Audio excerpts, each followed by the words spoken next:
To replace the starter handle on your leaf blower, extend the starter rope and use a clamp to secure it.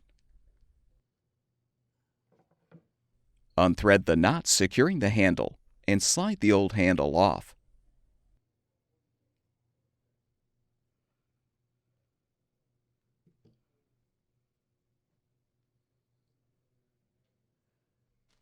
Install the new starter handle by sliding it onto the rope, then tie a knot to secure.